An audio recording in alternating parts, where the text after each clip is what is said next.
Hi, everyone. I'm Anna Headley. I'm a developer at Princeton University Library. And just by way of description, I'm a white woman with glasses and a long braid. And my co-presenter. Hi, everyone. I'm Trey Pendragon, also a developer at Princeton. Still a white guy with a beard and too long hair. And our talk is All the Roads to Figgy, a tour of ingest workflows. Just by way of description, this talk has a bit of a animals on a road trip theme to it. So we have, as Jeremy said, some big road signs and animals and cars and things.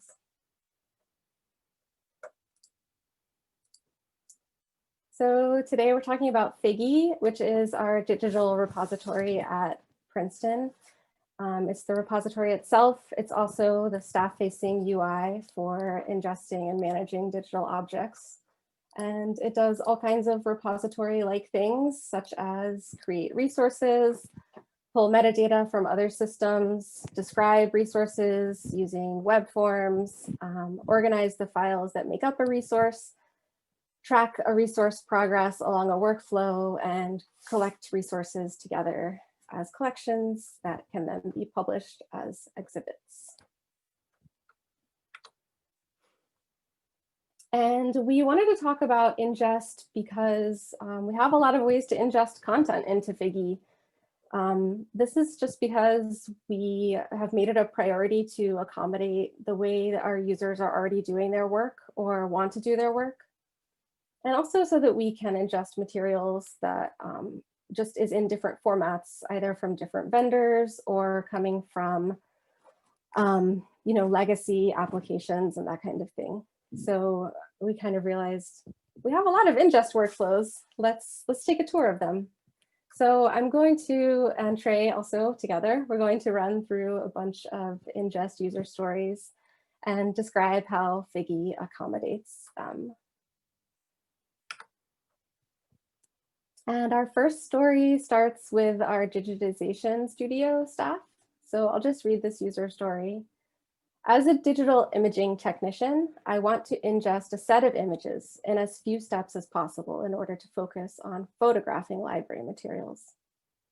I want to create resources with complex hierarchical arrangements as part of the ingest process in order to reduce the need for structural editing later on. And I need to easily understand whether the ingest was successful in order to complete the scanning project and know that I'm done.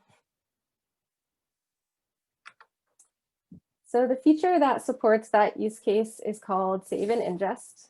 And from the perspective of our user, the workflow looks like this. You place images on a mount of our high volume storage array. You name the directory after a bibliographic ID or a finding aid component ID, and then you enter that same ID in the resource creation page in Figgy. You need to wait a minute for Figgy to discover the directory and show you that it has found it, and then you can click the Save and Ingest button. So I'm going to show some screenshots of this workflow. This slide shows a screenshot of the new resource form, and the source metadata ID has been filled in with a bibliographic ID. And on the bottom right, this is the Save and Ingest button, which currently shows its status as searching, and it's deactivated. So once that searching is complete, this slide shows the same form after the object has been found on the storage array. And the button is now active. It says Save and Ingest, and below the button, it displays a little bit of information. It says how many files were found, and it says where they were found, just so that you can make sure those were the ones I was talking about. Then after clicking that Save and Ingest button, a new resource is created, and this slide shows a screenshot of that new resource page before the images have gone through the characterization and derivative generation process. Up near the top of this screen, there's an alert that shows that 0 out of 10 files have been processed. And this helps the digital imaging tech just to understand the resources here, but the files aren't quite ready yet. And if you have a little patience, they should show up. When they show up, that alert goes away.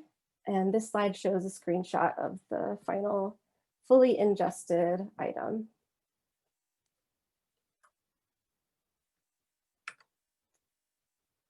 So this feature is implemented with some JavaScript on the form page, which hits a Figgy endpoint. It passes that ID, that source metadata ID.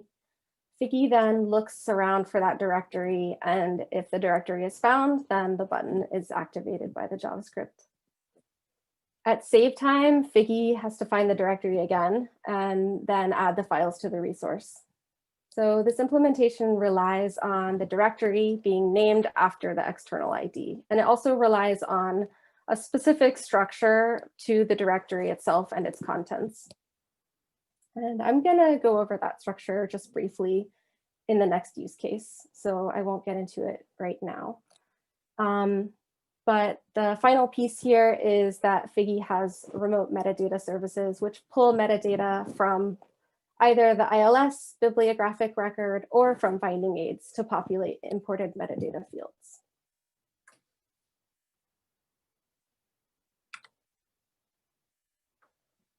The next use case is also from the Digitization Studio, and it's kind of just like that, but more, please.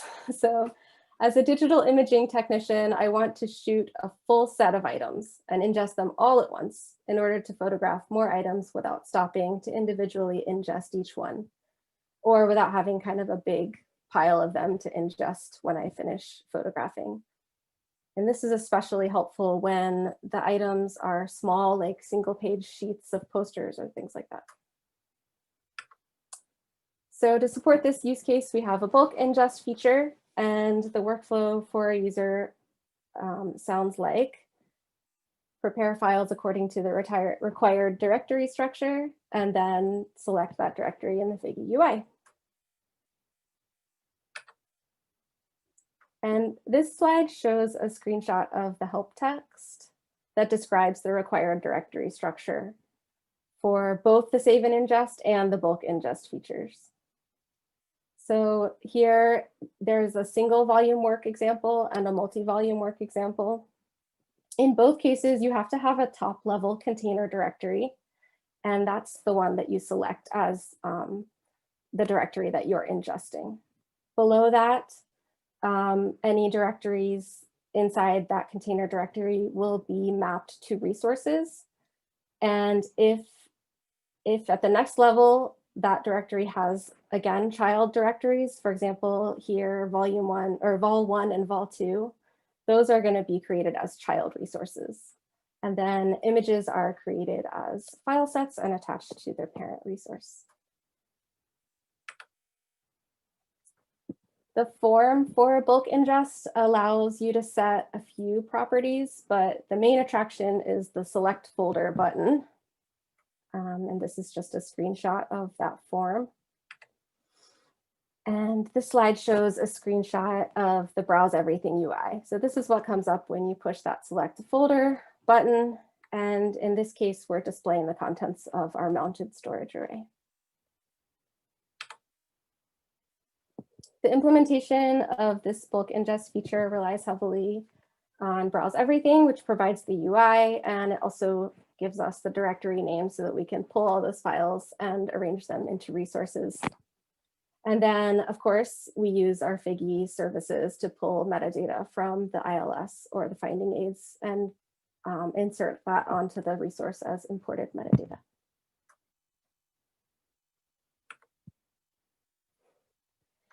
The next use case is request fulfillment. So as an archive specialist, I want to store and preserve digitized materials when I fulfill requests in order to increase their availability generally and avoid rescanning if someone needs them again. I want to integrate this preservation into my existing delivery workflow in order to keep document delivery straightforward for patrons. And we support this fulfillment use case in two ways. The first is through Google Drive integration. So using this feature from the user side, you would photograph the material, create a PDF, upload it to Google Drive, and then go into Figgy, create a new resource, and use the regular save button, not the save and ingest button. And then you have an upload files from server button where you can go in and select your file from Google Drive. The implementation of this feature is our Browse Everything integration. And this slide shows a screenshot of the Browse Everything file picker with a Google Drive source selected. This allows users to pick from their own files or shared files through the Google Picker API. The second feature that we have that supports this user story is a drag and drop upload. So to use this feature, a user photographs a file, creates a PDF or a set of files, and then saves that just locally on their own computer.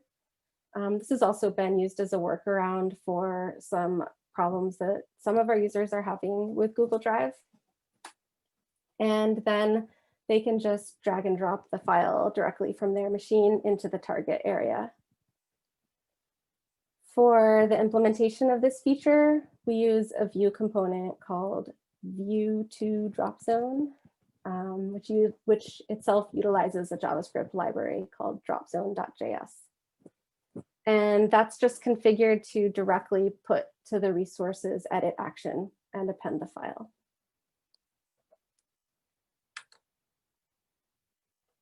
This slide shows a screenshot of the target area in Figgy. It's a big gray box, and a user can either click the upload files button at the top in order to use the Browse Everything integration, or they can drag and drop files into that target area, or click the target area and it will bring up their own operating system's file picker interface. And now Trey is going to present the next few use cases. Hey everyone. All right, so we're about halfway done on our little trip here. We're gonna slide into a rest stop, get a couple of bad things out of the vending machine, jump right back in, keep going. All right, so the scanning station use case is, as an access and lending specialist, I want to provide materials to offsite patrons during university and building closures. You may or may not have had one of these recently. In order to support the research, I want to use my own scanning stations and my workflows and avoid using new interfaces like Figgy in order to minimize required staff training and just have the highest throughput I can, because for some reason I've got a ton of requests in order to digitize new materials. So the way we implement this is we have an automated mounted ingest directory. As a user, all I have to do is I go to my scanning machine and I scan the whole section that I've been asked to scan. And then it makes a PDF and it puts it in a specific directory. And in 2 to 3 hours, I get an email that says, all right, it's done. You can email whoever and say that they can come see it in the catalog or whatever. The way this is implemented is a little more complicated, but we have an automated process. So every hour, all PDFs that were modified more than an hour ago gets copied to a new directory, and a sidekick job gets kicked off to ingest that. We use that last modified window just in case they're still moving those files, or they move them and then like rename them. We just don't want to make sure we kick off an ingest on a file that's about to change. That sidekick job makes a resource with all the right privacy and collection stuff for those items. They're all the same if they come out of this directory. And it uses the catalog ID from the file name to pull the metadata from our ILS. Then it splits the PDF into pages, makes a bunch of derivatives, and it keeps the PDF as a member so that if we mess up making the derivatives, we can just kick it off again. Every hour, another process completes them, which just means makes it available to patrons if all of their derivatives are done. And then for every item that it's completed, it sends an email to the appropriate department and says, well, these are done. You can email whoever and say that they can come and look at them. We don't have any screenshots for these use cases because the whole point is that you don't use the system. If you go to the next, please. Thanks. So the next use case is what we call ephemera collections. As an ephemera collection manager, I want to describe objects in Figgy as I prepare them for shipping to a digitization vendor in order to maintain data in a single location. When I get the files from the vendor, I want to bulk load them and then have Figgy attach them to resources I've already created. The idea here is, if you could move to the next workflow. The idea here is that I've got like a bunch of usually loose leaf materials that I'm not going to put in the catalog and I'm not going to put into finding aids, but I need to just describe and preserve appropriately. So the way I do that is I get a box, I put a barcode on the box, I get a loose leaf material, I put that in a folder, I put a barcode on the folder, I describe the thing in a form, I put that folder in a box, and I just do that until the box is full. And then I ship that box to somebody to digitize it. They ship me back a hard drive. And then I attach all of those. So the idea here is that we describe everything up front, and then we attach the files later and mark them complete when those files show up. If you could go to the next slide. You can see here, this is one of the folders or the forms. We don't have a ton of fields, and we try to keep the cataloging fast and simple, at least as much as we can. You'll notice that there's a few other buttons over there that we're not going to talk about, but those sort of things are just around because the use cases around cataloging are different than the use cases for pulling metadata from somewhere else. If you go to the next slide. Technically, the way this works is once we ship them the box and they send it back, they give us a hard drive with a folder format where it's the barcode is the identifier. So the directory is named after the barcode, and then there's a bunch of files in there, and then there's just a bunch of those directories. What happens is somebody in the digitization studio plugs that hard drive in, copies over all the files, and then they actually run a rake task that we have in Figgy to do a bulk ingest of that directory, which automatically searches for searches for resources based on their barcode, attaches all the files, and then I, as the user for these materials, can then log in and see all of those images, spot check them, and if they're all okay, I can say, mark this whole box as done, and then they're available to patrons. Very similar idea. Another use case that is based around, we're going to ship these materials to a vendor. As an archivist, I want to ingest a Bagot bag that has digitized audio files, photographs, and XML in order to preserve and provide access to fragile materials. I want digitization notes saved on the Figgy resource in order to inform researchers of any quality issues. And I also want other descriptive metadata imported from the finding aid in order to avoid duplicate data. If you go to the next one. One thing that's unique about this use case is it actually existed before we had the bags, and the process worked out with the vendor before we had decided to ingest them into Figgy. So this is one case where we worked with what the vendor gave us. So what we do is we take all these AV materials, we send them to a vendor. They send us back a Bagot bag or several Bagot bags. This is a specification that I'm not going to get into. But each bag has a bunch of directories. Each directory represents like one physical piece of media. Inside that directory might be more directories for like side A and B. And then each side has 3 files: preservation master, intermediate, a web quality derivative, a picture of the material, like they took a picture of it, and some unique descriptive metadata in PB core that contains things like archival notes that were sent to them in sometimes different formats, and sometimes it's their metadata. But for our use cases, it's just some metadata. The way we do this is we consider each bag, we gave it a name. It's a moderately arbitrary name, but we gave it the name Archival Media Collection. And they go to create a new archival media collection. They pull a source metadata ID. For this it's a finding aid identifier, which will pull the metadata for. It's usually described at like the collection level, so it pulls the metadata for the collection into this archival media collection. And then you give it a bag path, and you hit save. And once you do, a bunch of stuff happens, described in the next slide. It makes a new collection unless one exists already. You can edit and add another bag path. A background job goes out, finds that bag, goes through every directory, creates a bunch of resources, attaches all those media files. One unique thing is we don't create derivatives for these since they've already provided web quality derivative.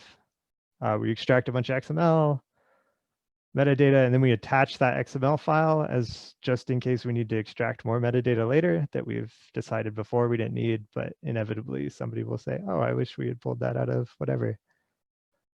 And then that work gets associated with the archival media collection. Any descriptive metadata that we can associate via like component IDs or things like that are pulled from the finding aid. All right, we've got one more use case, which is actually like 1,000 of them. So we also have several times where we need to ingest material that comes from an old system, or are like one-off migration jobs, or things like that. So we have ingest objects with METS metadata that comes from our old repository. Ingest objects from custom design databases. This is usually, there are special forms and things like that to handle coins, and being able to just migrate out of other databases that we've had. And we also have some special tasks to ingest intermediate files for, this is like, I've added a watermark especially to a file, but I've also got the unwatermarked version, but we better make sure that we create the derivative out of the watermarked version of those files. And for all of these, we have a rake task that's named appropriately that sits inside our repository, usually for too long, but sometimes we delete them after we migrate that data.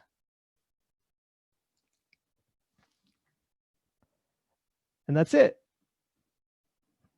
This is how you can get a hold of us. We have our emails, our Slack IDs, and our Twitter handles.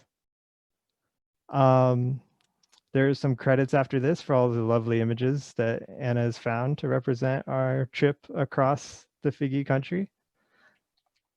But I believe we have some time for questions, I hope. Yes, there was a question in Slack, and I posted this into the chat. So the question comes from Chris. When you retrieve metadata from the ILS, do you also sync the metadata with the ILS later? Is it one-way, two-way? We never, okay, so two things. You can't edit the metadata that gets imported. One goal of Figgy was that we don't end up with multiple versions of metadata that don't talk to one another. But if metadata in our ILS changes, we do automatically synchronize it with our records in Figgy. And similar question with the finding aid from Jen. Same story. Other questions?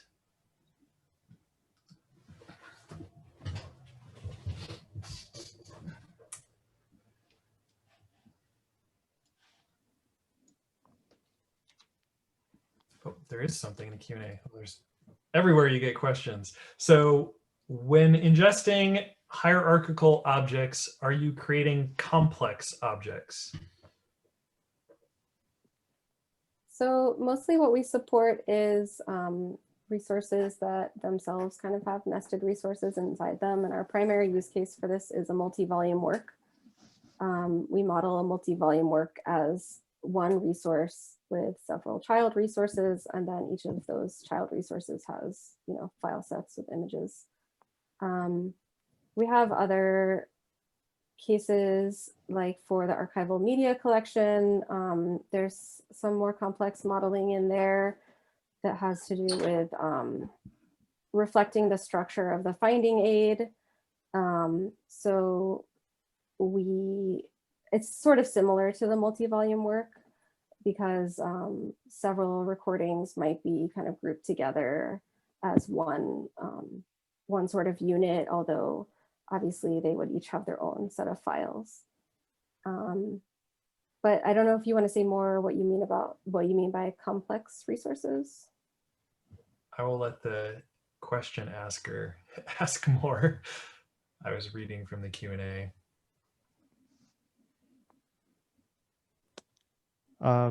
If you just mean, yeah, what Anna said. I think the only thing I would add is one thing we didn't really mention is Figgy's a Valkyrie-based homegrown repository. It would backed on Postgres, so we're not really scared to make a bunch of resources. We do that quite often, and we certainly have multi-volume works with hundreds of volumes with thousands of pages that get ingested in these ways. Cool.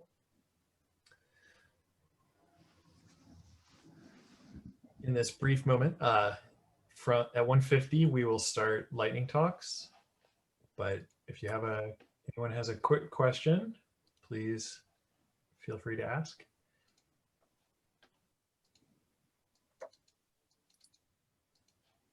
All right, thank you. Yeah, thank you, Trey and Anna. Thanks, everybody. Here's the question. So I'm thinking complex objects that are similar to those created via METs and the struct map. We do handle METs and struct maps via, we have a structure manager, but we store those separately. They're not full objects, and it doesn't happen automatically. We have a structure editor to add that sort of table of contents functionality after the fact.